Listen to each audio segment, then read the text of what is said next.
Well, listen, everybody. We couldn't be more excited to be kicking off this community initiative. This initiative is really all about community. It's all about providing a much better experience for MSPs and giving back and ultimately helping you all run more successful businesses. As a quick background, we started alternative payments 4 years ago to help build a better financial future for MSPs. We started with payments and accounts receivable, but we're building something much larger, and our team could not be more excited.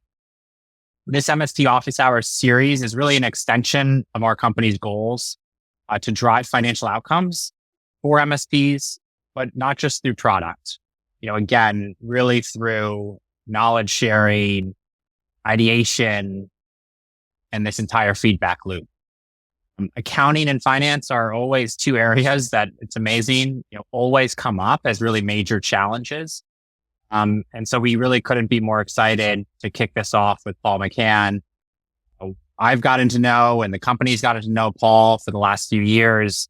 We've developed a great relationship. Really, I would say, because we view the world in a similar way.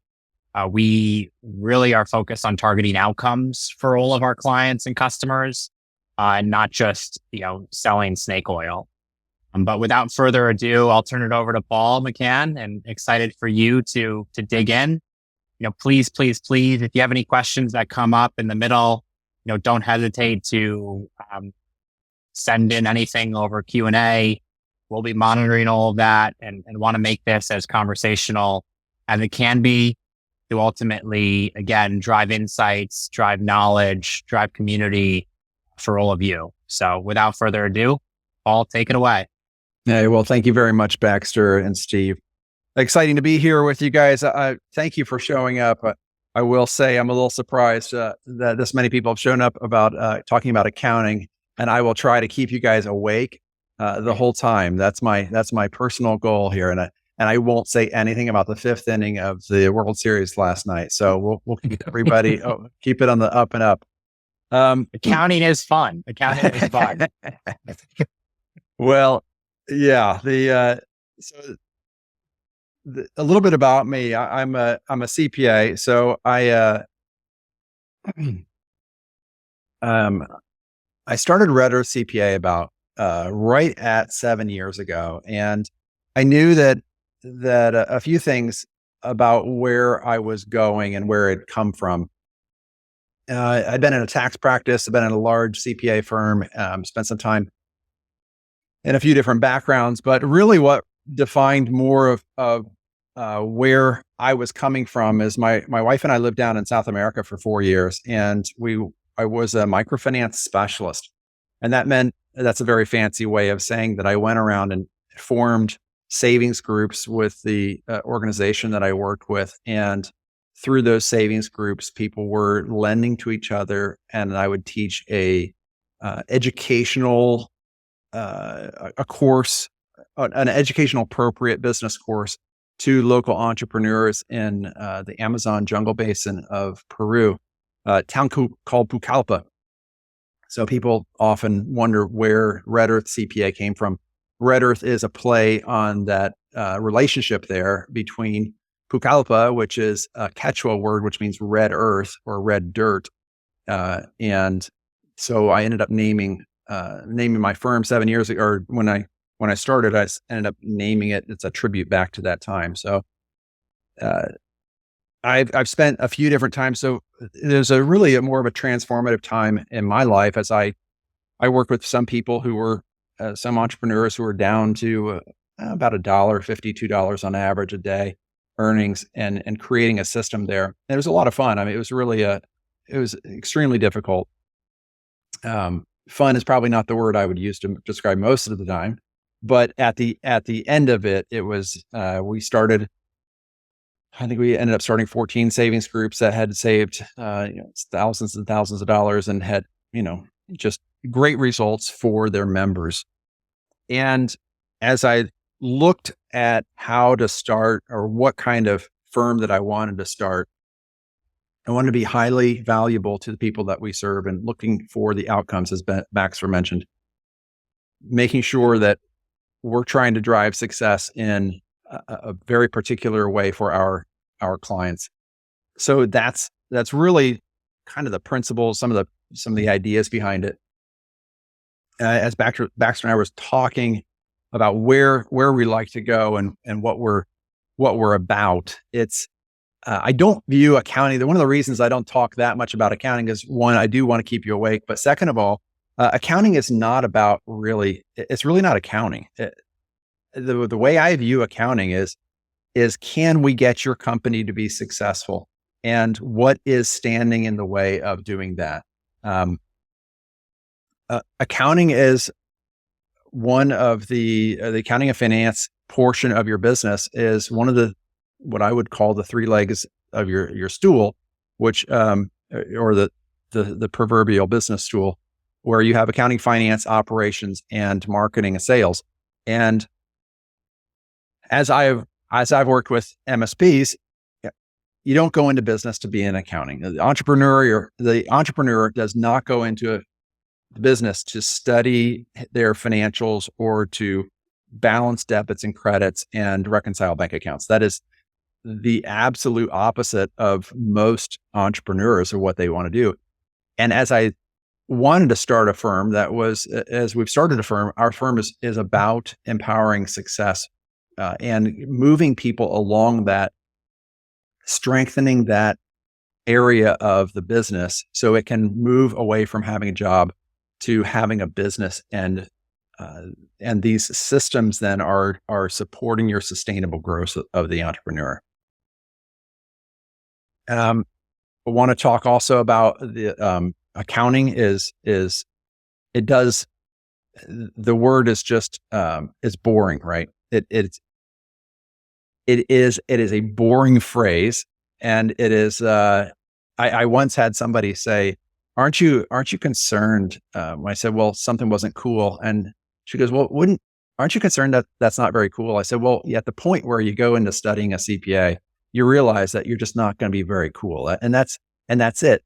And I say that I joke about that, but the purpose of a system in your business is about setting up a boring system that can operate and it can function over and over in a consistent manner. And that's really what, when I refer to accounting, I refer to it as, let's make it boring. Let's make it repeatable. Let's move it away from the amygdala portion of your head. Let's move it back to the area that is a routine and is process. And nobody has amygdala hijacking at work. So boring. Atomic Habits, James Clear writes, he tells a story in his book about an Olympic weightlifter coming into his gym. And he talked a little bit about how, just like, what's the psychology of somebody who's an Olympic level weightlifter? And the person who was training him made this comment that I'm sure many of you will have read the book, but he says that a lot of amazing lifters will give up before they get to that level, and it's because they're not willing to do the hard work, the repeated work that is over and over, and they just get bored. They get bored with the workouts, and they don't succeed because they just get timed out, basically. And also, Paul, I think you're right. It's about creating that structure, creating that repetitive motion that ultimately unlocks insights and then allows the business owner, right, or the technical leader of an MSP to then say, all right, well, I'm going to allocate this precious time that I have, this precious resource, into the most high ROI seeking event, right? And so I think what's special about accounting, especially in the MSP market, is accounting's really, really freaking complicated for MSPs.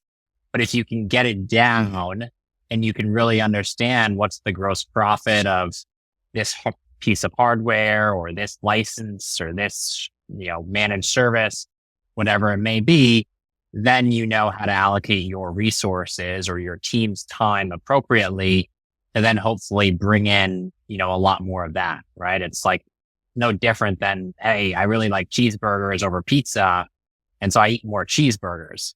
It sounds like a really stupid analogy, but if I know that cheeseburgers give me happiness as Baxter Lanius, then I'm going to seek out cheeseburgers. And if you know that managed services for this type of ICP client brings in a higher profitability, and you can bring in those clients because that's what fundamentally the books and records show, then, you got to go find that MSP business or that cheeseburger. I don't know why I just came up with that analogy, but hopefully it hits. Are you hungry? Maybe it's, after the Yankees lost, I'm looking for a few beers and a few cheeseburgers in New York here. That's funny. That's funny. Well, I mean, exactly. Baxter, as you're talking about it, I mean, I'm thinking about the people that we work with, and their starting point is, one of the entry level questions or intro questions is, what's making you money? Like, oh, I'm excited about this as my net margin. Well, but which one is it? I mean, as you mentioned, the whole approach of accounting and MSPs, like, well, I'm a big fan of service leadership. I hop on every webinar I possibly can and study their stuff. There are so many different service lines that people are offering, and trying to identify exactly what service you're offering and what's your profitability each one. Your MSP versus a VAR versus any other component is going to be completely different. So, I mean, this is kind of getting ahead of it, but people are, they always want to know what the valuation, like what's the valuation of my MSP? What are you selling? Like, let's work backwards on that. Let's figure out, are you selling a service at the right price? Or are you earning as much money out of it? But you don't know you don't know where you're at until you've done the hard work. And it all just, flows back down to the nuts and bolts of accounting. Awesome. So this is it's about the foundation, right? What I would, I don't want to bore you, but expense categorization and it is really the blocking and tackling of putting together a really well done gross margin. Do you have a really good idea of what your gross margin is? Are you charging enough for your tax? And do you have your client facing wages as a cost of goods sold? And can you put that all together? And that, I just put it as an expense categorization. That's an allocation of, that's where I see one of the biggest challenges that people come in. It will say, I want to know where I'm at with this, but mapping out your chart of accounts and mapping out your vendors and saying, this is where this expense goes, or this vendor, and this is the service line. And that is getting to the point where you can look at a revenue item and a cost of goods sold and have a really good idea of where your margin is. And those questions, because people, Baxter, I'm sure you've run into it, but the really cool questions are, how much is my MSP worth, and how much can I exit for, and how can I do this? I heard about this other guy that they were doing great. Is mine worth the same amount as his? And those are fun questions, and I get those questions quite a bit. And it's fun to sit around the M&A and listen to people talk. I'm going to be at IT Nation next week, and I always love to grab a couple talks, listening to where they're at. But it's almost like you're getting the cart in front of the horse on these things. You really need to figure out where, if you can't understand your financial statements right now, if they're not really, really easy to understand, then all of those are kind of secondary, and you can't get to them. Are there any good templates or structures or documentation that, call it our best practices for the categorization? Because I totally agree with you. Like, expense categorization is absolutely critical, because then it allows you to understand trends, right? Month to month, quarterly trends, annual trends, by product line, by tech, for instance.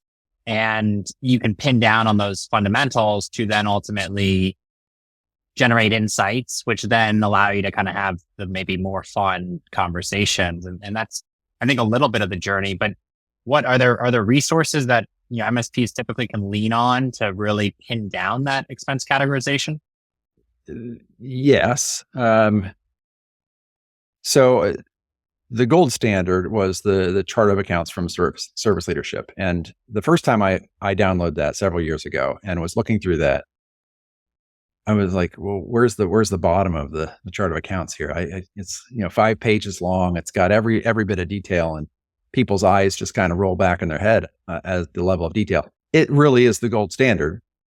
But even those guys will say, we put everything in there, but that doesn't necessarily apply to every business. So it's a great starting point, and they do a fantastic job of organizing those expenses, and that's a great place to start.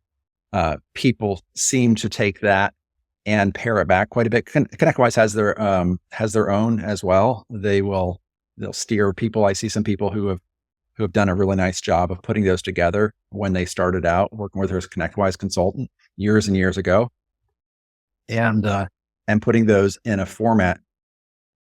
There are variations of those, but those are the ones that I hear about quite a bit. So I have 2 questions. One, let's define gross margin for some of the people on the call that may not know what that is. Okay, the gross margin is, we got to get into cost of sales there too. So you have your revenue. Simple, Paul. Everything that comes in your business, and then everything that's sold to your customers. So once you take all the money that comes in and you subtract everything that's sold to your customers, that's your gross margin. So that is I guess it probably in an MSP, most expenses that go out the door are in your gross. You keep your sales, general, and administrative costs down in the bottom. Your rent will not be in that. Your salespeople and some of the software you use internally. But for the most part, So the PSA arguably could be an expense or a cost of goods sold, depending on how granular you want to get with that. That's a great question. It's a great question. I would say it's a cost of goods sold, right? You need your PSA to service your client, and your gross margin is basically post-servicing of that revenue. Is typically, I think, the way they think about it in the MSP world and also other industries. Operating expenses are always going to be incremental to the business at the end of the day. Gotcha. So ultimately, as an MSP grows, like the CEO's salary should not be servicing the underlying client, right? Their time should be allocated to much more strategic operations, much more growth orientation, selling for net new clients. And so CEO's salary typically would be an operating expense. But again, a lot of it depends on size of MSP and accounting procedures. Okay. That is interesting because Degley is of the same mindset as me. I always thought of the PSA as like an operating cost or an administrative expense, because I don't necessarily deliver the PSA to the customer, I guess was where my mind went. And because I'm not delivering the PSA to the customer, I'm using it internally for ticketing and invoicing and that type of stuff. I always thought of it as as just another expense. I guess it depends on which PSA you're using and how you're using it, right? Steve, those are good questions. I think one of the aspects about this is there's kind of a service leadership has sorry, I'm saying their name too many times, but they really have put together a platform when you get into that it says this is how it works. The advantage of that, and they would put it in a managed service gross cost of goods sold. And the advantage of that is when you go to compare your books with somebody else, or when you go to put it in a model, and when you go to put your evaluation, everything's lined up. So the approach then is apples to apples on all of your expenses. And that's really the value that one of the particular values that they drive is, these questions are like, well, I've done it this way and I've done it that way. Well, there is a standard out there that these guys have put together. And if you're speaking the right language, you get your financials in beach body shape all the time. And then you can talk apples to apples on that.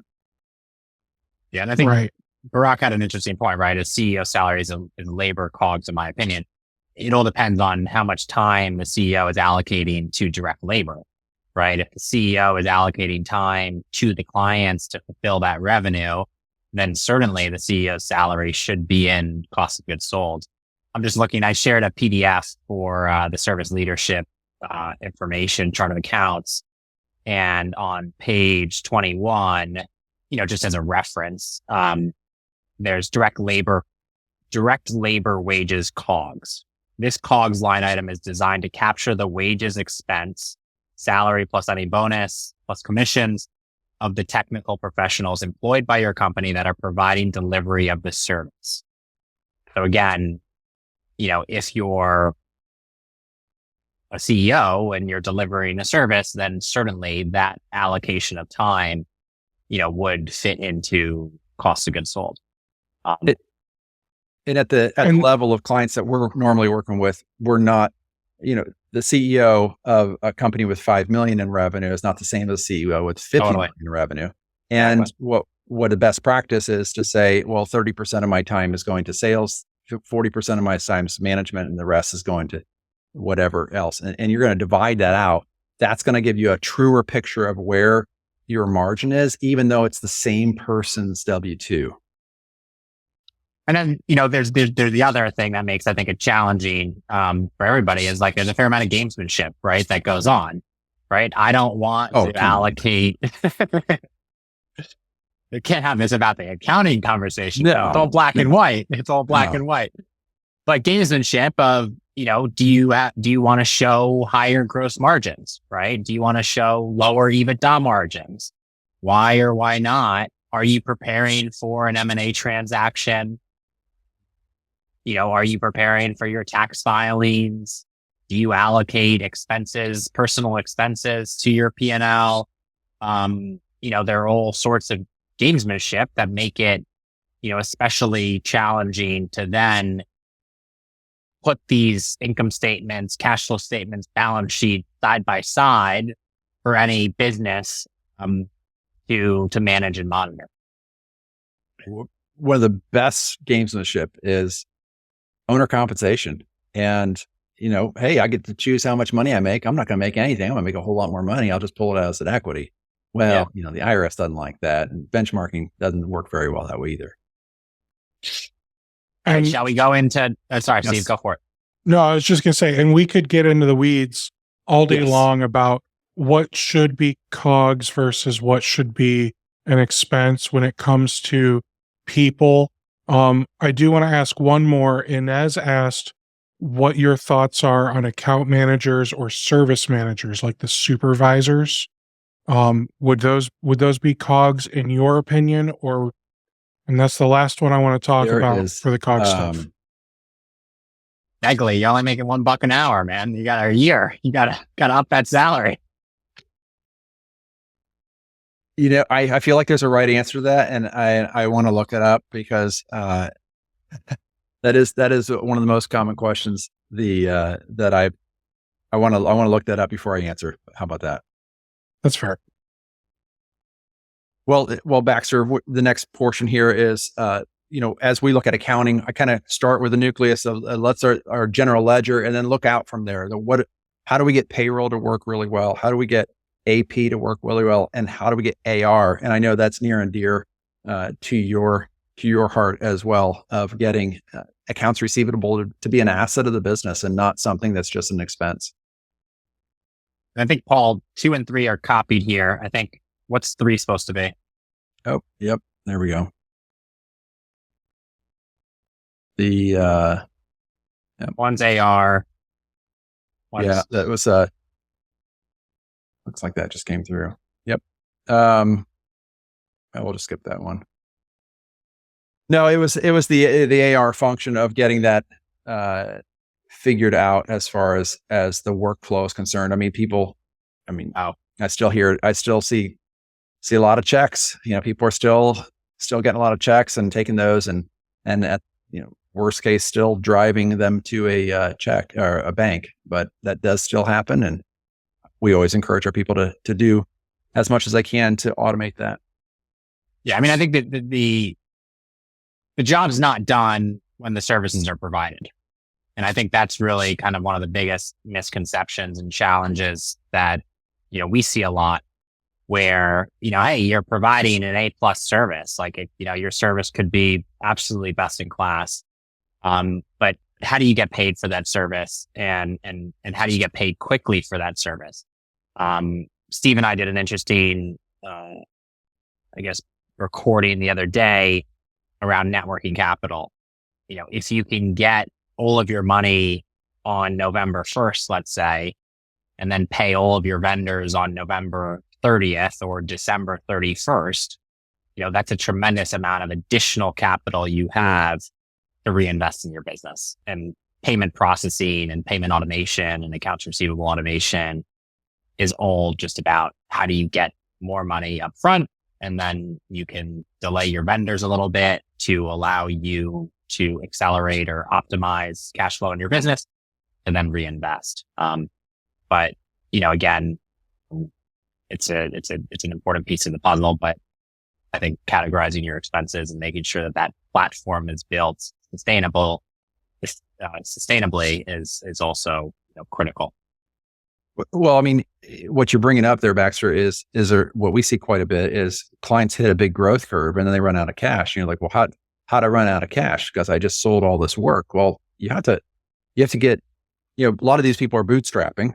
They're growing it, and you're relying on the cash that your customer is providing you to be able to provide the services. Yeah. So the faster, just really, as simple as possible, the faster you get that money in, and as you collect that, you can turn around, and so you don't have that pain of running out of money between while you're growing. Totally right. And I think it's a good segue into, what's the value of long-term or investing in accounting, right? Which is really around, the left point or point 1 and point 3. Solid financials allow you to prepare for financing, prepare for M&A, expand, and then point 3, right, around continued acceleration. But I'll let you hit on. Yeah, no, I don't want to spend too long on this, but financing expansion. I talk about Beachbody financials, and I had a conversation. But you don't live near the beach. No, I don't live anywhere close to the beach. The Beachbody, the idea though, Baxter, is that at any point in time, you can give your financial statements to a third party and it would be accurately reflecting the nature of your business. So just as somebody who lives close to the beach goes down to the beach and they take their clothes off to sunbathe and go swimming, the idea is that most people don't see their financial statements, but you're living in this continual state of being willing and able to hand your financial statements to a potential financial partner, be it banker, private equity, somebody who is looking at buying your company. Getting that's a big lift for a lot of companies, and they would have to spend thousands of dollars just to get their financials in a place where they can't even have that conversation. On that note, Paul, what are best practices in terms of like getting your financials there? Is it monthly closes, quarterly closes, annual closes? Yeah. Monthly close. Best practice is monthly close. We see some people who are, probably a few on this call that we're talked to recently, but usually people have a day of the month. The best practice, they have a day of the month, and everyone knows what the expectation is on closing the books by that month, by that day. Excuse me. That's what we see is a well-run company that has just getting that flywheel going and then closing things out on a certain given day. I know some people who do it by the 5th. That's pretty aggressive. 10th is a little more attainable if you have dedicated staff. Those are easier things, but really it's about setting expectations and following through on those. Yeah, I think our alternative payments as books are closed. I think they're supposed to be closed on the 20th.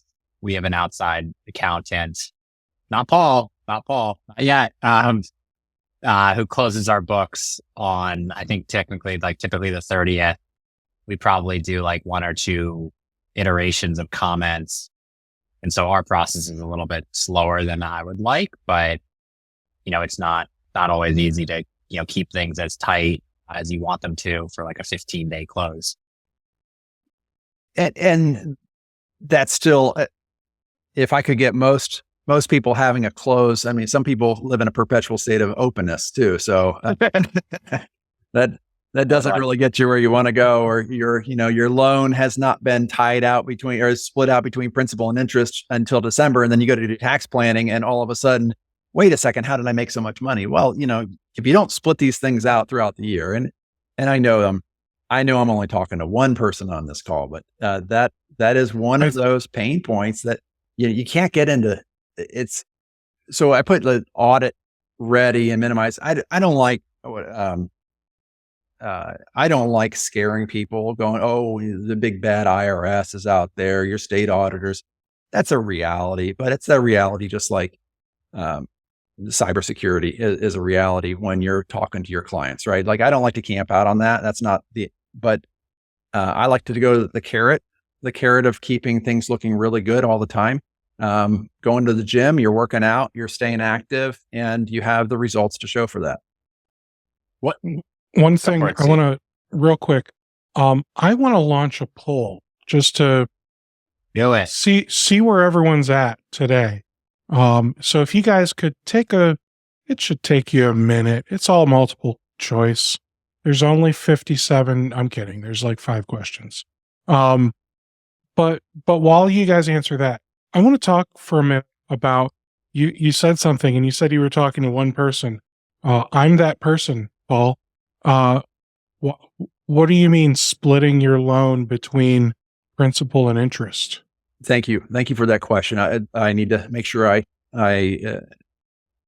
so every loan payment, and it usually doesn't take, it's a discipline, right? So getting, as part of the monthly close, you would send in maybe your SBA loan that you use to buy the business, or you will send that amount into your bank servicer. And as a portion of that amount, a portion of that is interest and a portion of that is principal. Now, you're like, oh, well, that everybody knows that, right? Well, or some people will think that. If you don't do that, however, and if you don't put your principal portion is not deductible. So what at certain levels, and some people will do, is they'll say, I have a $2,000 a month payment, $2,000 a month, it just goes to interest expense. Well, when you adjust the books, if you do it only once a year or twice a year, that portion, you end up having the principal portion of it is picked up on your profit and loss as income. And there can be a wild swing that people just aren't paying attention to for lack of better reason.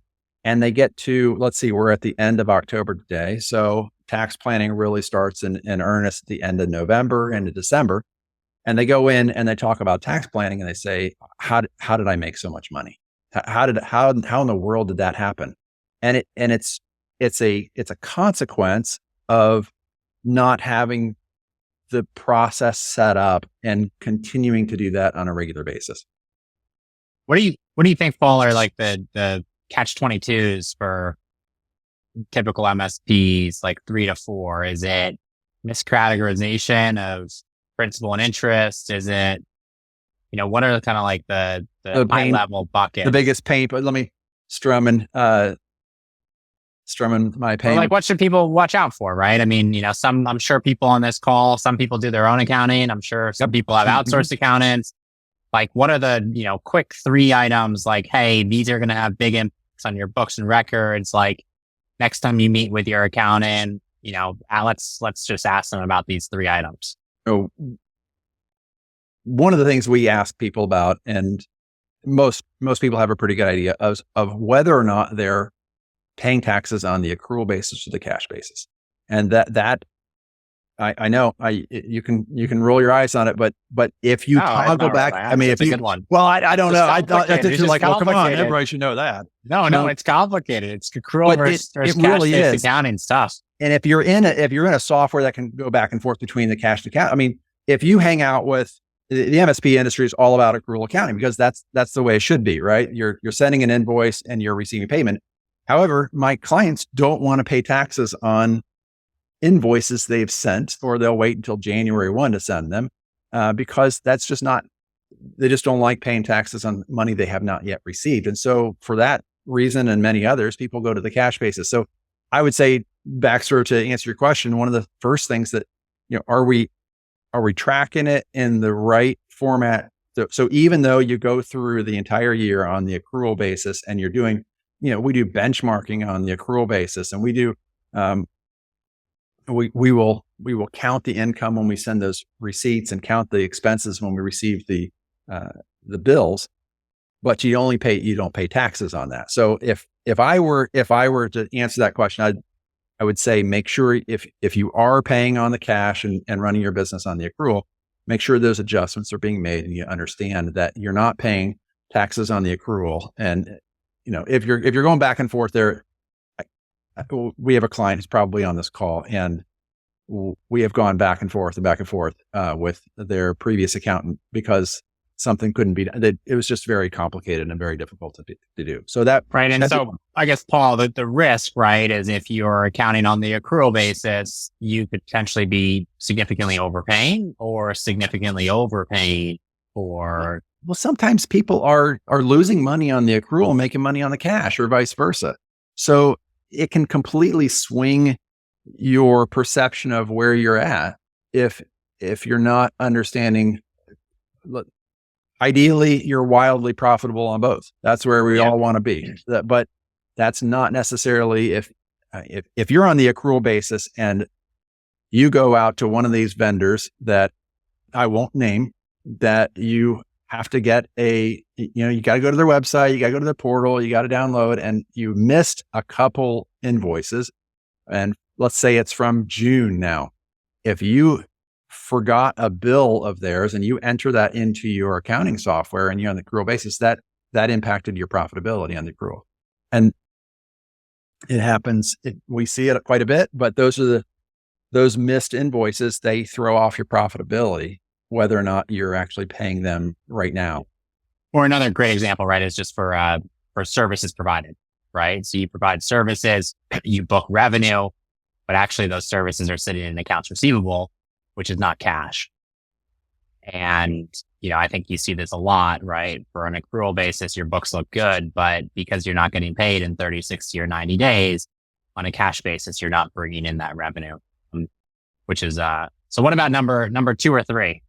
The pain point of whether or not it's beach body ready. Is that what we're going for? I would say sales tax is one of the biggest challenges. It is a constant battle about how to best manage sales tax. What's taxable, what's not? Where are you shipping that to? I live in this state, therefore I'm going to pay taxes in this state. Well, that's not necessarily how it works. And whether or not, if you're invoicing out of your PSA, if you're invoicing out of your accounting file, those, do you have nexus in that state? Is that your first, did you cross the threshold? Did you cross the number of transactions to generate nexus? Or are you telling your customer that they are supposed to pay use taxes on that? Those are really challenging questions and conversations. This is a great question from Degley, and I don't know the answer to it, Paul. So I'm gonna lean on you as the resident expert. What about when your state requires you to pay taxes on a accrual basis and not cash basis? Yeah. That sales tax is a great example of that. Many states will require the sales tax on the accrual basis, and then there's this back and forth of like, well, how in the world am I supposed to manage this on the accrual when I'm paying on the cash? And those are hope you get a software package that can manage the two of those, and there is unfortunately some negative numbers that show up on the balance sheet if you're toggling back and forth between the two of them, because you prepaid essentially if you're doing it on the accrual. What's a good resource software product that helps folks manage that? There's a couple of them out there that will do that, and it really depends on. There definitely are. I don't want to. I'm sure everybody's thinking of one or two. There are. Avalara one? Yeah, Avalara is one. They're the biggest ones, and they will plug in right to the PSA. And there's another one, TaxJar, that does that as well. I think TaxJar just got acquired by Stripe. Oh, I think I did see that. So those are a couple. When we see people who are going rapid growth and they're going multiple states and they're really building it out, that's the recommendation. Hey, if you really want to get sales tax is so painful. I tell people all the time that there's no way you're doing it 100% right. I mean, it's so difficult. One of the things I wrote recently on our blog about sales taxes, these are updated. Many states are updated July 1. Well, who's thinking about updating your sales tax in your PSA or in your accounting file at July 1? If you're out selling or if you're at the barbecue and you're in summer mode, that's just not something people are thinking about. So if you really want it to be perfect, I think where you are contracting with a company, a sales tax software that does it straight, from the very beginning, invoicing all the way through payment. Do we move to the next slide and then Yes. open it up for questions? Yep. I think there's also Someone said Avalara is great for multi-state, 1099, and integrates with many systems. They can even file for you. Where the issues can lie with the filing is that someone needs to scrub the sales tax for accuracy. Good feedback there. Thank you. That was good. So it's really where we're going. We're going to the summit. We're taking these company. You're taking your company to the summit. How do you get from the trenches of the day-to-day accounting, where you really want to go, to my company is worth this much. I have my financials ready. I understand my processes. I'm not living in the accounting file as an owner of the business. Somebody else is doing that. They have a system. It's not different. I think the main takeaway here is where I would want to leave it is, don't think of it different than any other aspect of your business. A lot of businesses are focused on sales and marketing as fast growing. Well, that's great. And a lot of owners come from the production standpoint. But that third area, where the finance and accounting, if your company is going to grow and it's going to scale at a larger size, then you have to invest and really think of it as an investing to get to the scales, the portion of your business and the summit portion of your business. You really want to invest, and it's high ROI stuff. It can be very, very high ROI investments made. but it can seem like really low ROI. Well, yeah, I mean, it's an incremental cost, right? I mean, it's funny. I mean, I'm a business owner and we have an outsourced accountant, and, I would say that we probably spend, I think our business spends $2,800 a month, which is actually quite low, given the size of our business. And we now have 35 employees across 3 countries, Canada, the US, and Brazil. Now we use payroll software and systems to manage payroll effectively. But similar to an MSP, we have many different forms of revenue. We have a subscription fee. We have transaction fees, credit cards. We have lending revenue that comes in, accrual based. We have interest expense tied to that lending revenue that we pay to a separate party. Our books and records are not seamless. And the question that I always have for our team that's more involved on the day-to-day kind of monthly, month-end close is are we doing everything we can and should be doing in terms of getting those insights to then make decisions, right? And that's where my head is strategically in this kind of CEO seat. But it's it's always a tough pill and question to swallow, I think, from a business owner. What's the right amount? Is it $3,500 a month? Is it $4,000? Is it $5,000 a month? Is it $10,000 a month? And what are you going to get for it? And how can it improve your business and improve these growth areas? I think for me personally, and would love to open it up for Q&A as well.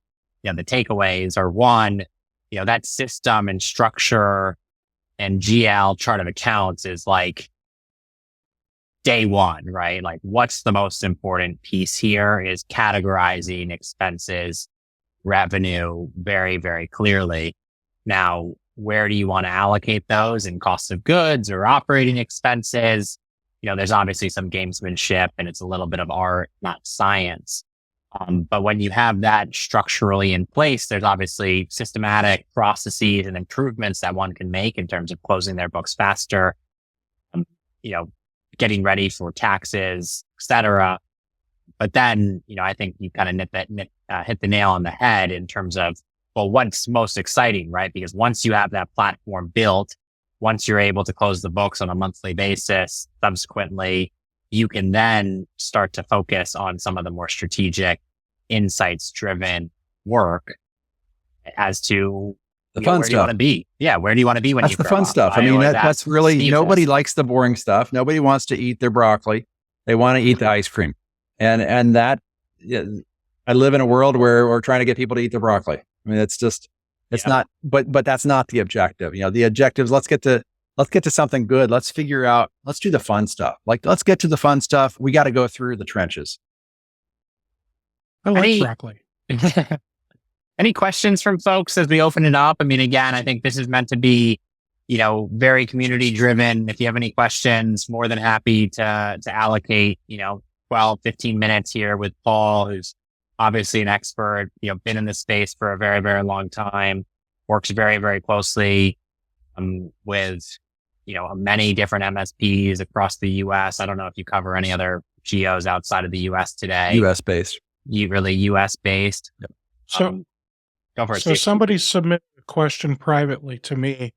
I just assume at this point you're giving free accounting advice. Yeah. So what's the disclaimer I'm supposed to say before I answer anything? I mean, where's my lawyer? Yeah. So it's going to cost $1 per year. Yeah. So is there an accounting or tax advantage between being an LLC filing as a sole proprietor, being an LLC filing as an S-Corp, or being an S-Corp? And at what point does it strategically make sense to switch between them? I do have an answer for this. Question. Let me give you my fake answer. That's actually the actual answer. It depends. That's the answer. I can use it and it really does, right? Like I'll put a spreadsheet. I have a spreadsheet together that I do an S corporation tax savings example. So when you start, look, an MSP goes out and the guy starts it out of his basement, and all of a sudden, all of his customers, he starts making $100,000 in revenue. And I've had dozens of these people come in. Hey, I just crossed $100,000 in revenue, and I'm making X amount of, I'm making, 45, 50. I just started it out, and then I'm off and running. At a certain point, there is a tax advantage to being an S Corp. There's a reason that so many small businesses are using S corporations, because you end up putting yourself on the payroll and limiting your FICA, your payroll taxes. Now, where that point is, there's the wiggle room, Steve, to answer that question. There is the wiggle room there. But I know, I'm not sure if this person's going to be on the call, but I had a long call with somebody who was very disappointed they were put into an S corporation. I said, I think there's a point where you want to, okay, so an LLC taxes a sole proprietor. You're subject to, you have some legal, I don't want to get into legal advice, but there are some legal limits on the LLC, but you don't get any tax savings. So I'll share Paul's email, and feel free to email him directly. And I can't remember the book. You guys probably know the book though. There's a book that every business owner should read. I think it might be Profit First, where it basically says if you're not paying taxes, then your business is not profitable. So I think what happens is people who are an LLC filing as a sole prop, they're able to like finagle things and hide as much as they possibly can as business expenses. And to switch to an S-Corp, that means now they don't get to write off all these business expenses as personal expenses on their taxes. And they don't see that they're saving money in the big picture of things. They see I'm screwing myself personally. You know what I mean? So I think what people need to understand is, bottom line, if you're not paying taxes, your business is not generating profit. You want to be a little bit depressed on April 15th, right? Like the most successful people are sad. It hits them every year at March 15th to April 15th, and they have to cut that check. That is a sign of success. I have listened to one guy, Greg Crabtree, who says the most important KPI you have in your business is how much you paid in income tax. That's how much money you're making. If you're not, now look, as a CPA, I love to try to play with those things and get money down and play a shell game and try to minimize that for people. But really, if you're not paying taxes, you got to wonder, are you really making money? I like this question. Sorry, just to change the subject, just because we know we have a few minutes, but yeah, that's what I was going to go to another. Of course. Should your CPA and bookkeeper be separate vendors? Yeah. That's a good question. We have chosen, I'm going to keep them the same. And I've made that decision as far as my company is concerned. There's pros and cons on that one. The way I like about it is that there's a communication. There's, I can hop in Teams and say, what do we do with this? What's going on over here? Is this really where I want it to be? There's an access. It's just a whole lot easier. There is a different approach to a bookkeeping than it is on a tax. I mean, it's a very different. One's a flywheel, you get it going. But yeah, I think the value to the client is they don't have to take their books and to someone else and get in line with the other company to have their stuff done. I think the big concern typically is if they are the same person, there's potential fraud ramifications, right? If somebody is stealing money. So keeping them separate, provides accountability for both individuals, allows you to kind of audit each other. But we certainly, our accountant and our bookkeeper are the same for our business. I think most businesses, there may be a separate filing, group, but typically they're one and the same. You also have a fair amount, especially being a small business, there's a fair amount of cost savings associated with that. I remember having that concern when I ran my MSP of, what if I felt like I needed checks and balances between the CPA and the bookkeeper. And what I just assumed that they were both equally knowledgeable. For some reason, I had it in my head that like if the CPA screwed up, the bookkeeper would let me know and vice versa. But there are so many things that a CPA knows that bookkeepers just aren't privy to because they don't need that knowledge to manage the books. So I agree with you completely, Paul, that you should probably stick to the same company. Go with the bigger company. That way they've got multiple people. That way you can still have your checks and balances. But go with a single company that's able to provide your CPA and your bookkeeping. So that way it's all, they just can talk to each other and mesh really well. I think it also depends if people are handling accounts receivable, right? Like where does the CPA and bookkeeper kind of stop and start, right? Are they also paying bills? I forget. It was, there's a big, it was actually a very, very large company. I guess this is probably off topic, but a company called Trafigura, which is a massively publicly traded company. They had a separate group that was paying accounts payable in Mongolia on behalf of the company. And they were inflating all the books or all of the invoices for accounts payable by like hundreds of thousands of dollars. So this group stole over $100 million from the parent company. What I think this is also a good question. Like, what are some quick metrics that are helpful for an MSP to track and see where you are at without digging into the books?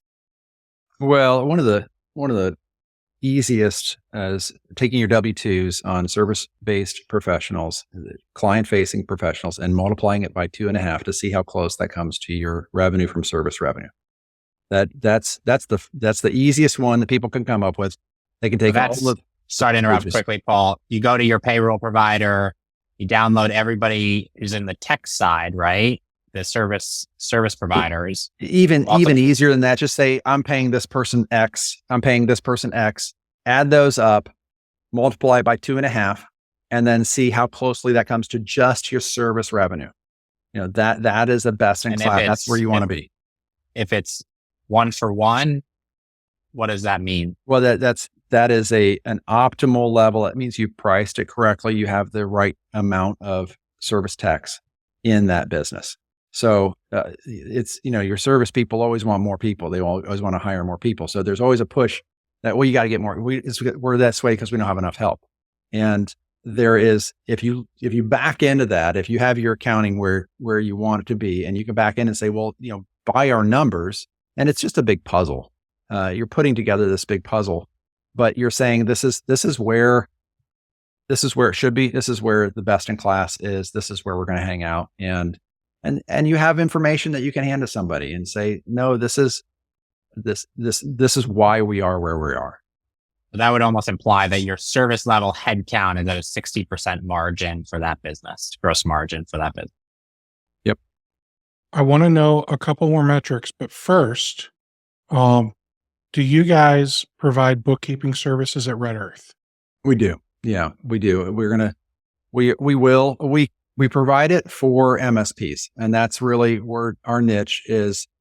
We camp out and study this stuff because we want to be able to implement it right into our books, from bookkeeping to benchmarking.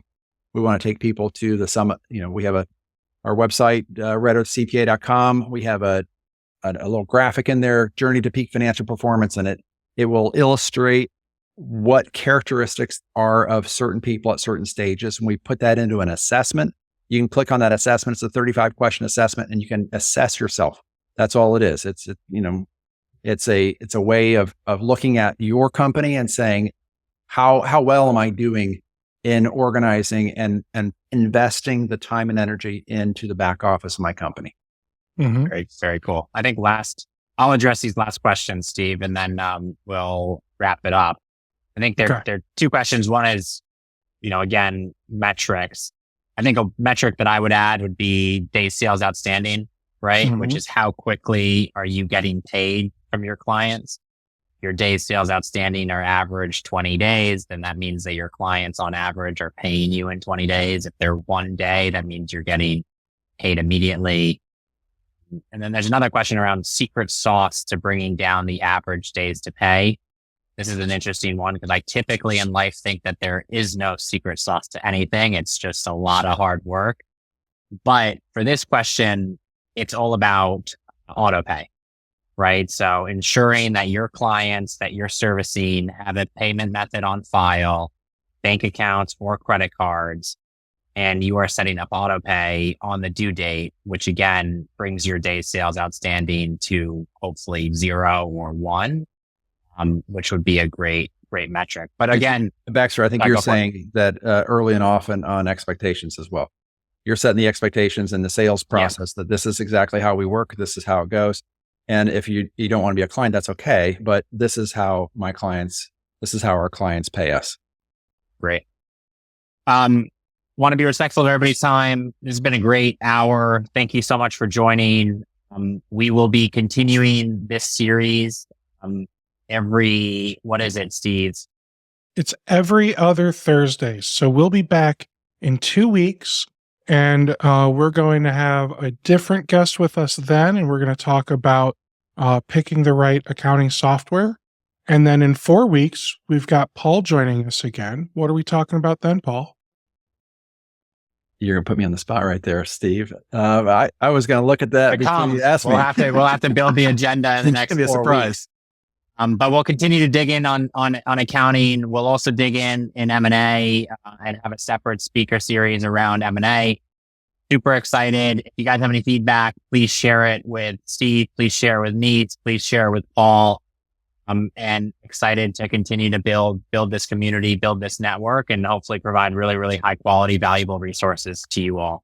Have an awesome day, an awesome evening, and we will chat soon.